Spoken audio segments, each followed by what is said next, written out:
আসসালামু আলাইকুম রহমতুল্লাহি তাআলা বারাকাতুহু। আপনারা ইতিপূর্বে এর আগে দেখেছিলেন আমার চাষ করা চাষের এই যে ফরুলের ভিডিওগুলি। এই যে মসজিদে যিনি চাষ করেন আমাদের মাস্টার নাসির মাস্টার, উনি এগুলি করেন একেবারে নিজের সব কর্ম দিয়ে, কোনো বেতন ছাড়া, হাদিয়া ছাড়া। এই গাছের ফল এগুলি এখন বিক্রি করলো। ইতিপূর্বে দাদু আপনি কতগুলি বিক্রি করছেন? না করছি ইনশাআল্লাহ, এখনো 1000 টাকার মতো বিক্রি করছি ইতিমধ্যে।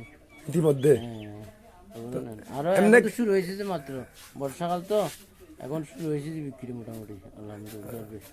এগুলি এমনি বীজগুলি যেগুলি আপনাকে দিলাম, এই বীজগুলির পরিস্থিতি কেমন? না খুব ভালো, খুব ভালো ইনশাআল্লাহ। সাইজে বড় আছে এবং বেশি করে গাছ আর কি বড়, আরো বড় হবে বলে কি আপনি মনে করেন? মনে হয় এগুলো বেশি বড় হলে কাস্টমার নিতে চাইবে না, এই জন্য আগেভাগে নিয়ে আসছি। আচ্ছা, তাহলে এমনি মোটামুটি ইনশাআল্লাহ আল্লাহর রহমতে যথেষ্ট ভালো। জি, আলহামদুলিল্লাহ ইনশাআল্লাহ আপনাকে আল্লাহ দয়া করুক। আপনি যেহেতু মসজিদের জন্য খেদমত করতেছেন, আল্লাহ আপনাকে মেহেরবান করুক। সবাই আপনার জন্য দোয়া করবেন ইনশাআল্লাহ। সালাম। আলাইকুম রহমতুল্লাহ। ওয়ালাইকুম সালাম।